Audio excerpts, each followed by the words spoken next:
Hi everyone, పుదీనా rice ఎలా చేయాలో చూపిస్తున్నా.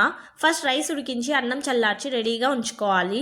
మిక్సర్ జార్ తీసుకొని అందులోనికి 2 గుప్పెలు కడిగిన పుదీనా వాటర్ స్క్వీజ్ చేసి వేసుకోవాలి. కొంచెం చింతపండు, స్పైస్కి తగ్గట్టు పచ్చిమిర్చి, అల్లం వెల్లుల్లి పేస్ట్, రుచికి సరిపడా సాల్ట్ వేసి మెత్తగా గ్రైండ్ చేసుకొని పక్కన ఉంచుకోవాలి. నెక్స్ట్ స్టవ్ వెలిగించి ప్యాన్ పెట్టి వేడయ్యాక 1 స్పూన్ ఆయిల్ అండ్ గీ వేసి వేడయ్యాక జీడిపప్పు వేసి ఫ్రై చేసి పక్కన ఉంచుకోవాలి. ఇది ఆప్షనల్. నెక్స్ట్ చెక్క, లవంగం, యాలకులు, మరాఠీ మగ్గ, జాపత్రి, స్టార్ అనాస, బిర్యానాకు వేసి కాస్త ఫ్రై చేయాలి. నేను జీలకర్ర వేయడం మర్చిపోయా, యాక్చువల్లీ 1/2 స్పూన్ వేయాలి. అవి కాస్త ఫ్రై చేశాక సన్నగా కట్ చేసిన ఆనియన్స్ వేసి కలర్ చేంజ్ అయ్యే వరకు బాగా ఫ్రై చేయాలి. ఆ తర్వాత ముందుగా రెడీ చేసుకున్న పుదీనా పేస్ట్ వేసి పచ్చివాసన పోయే విధంగా బాగా ఫ్రై చేసి ముందుగా రెడీ చేసుకున్న రైస్ వేసి బాగా మిక్స్ చేసి సాల్ట్ చెక్ చేసుకుంటే రుచికి రుచి, ఆరోగ్యానికి ఆరోగ్యాన్ని ఇచ్చి టేస్టీ పుదీనా rice ready.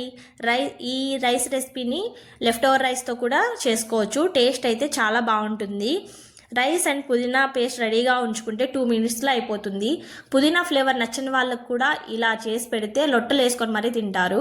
If you like this video, please like, share and subscribe for more videos. Thanks for watching. By YouTube family.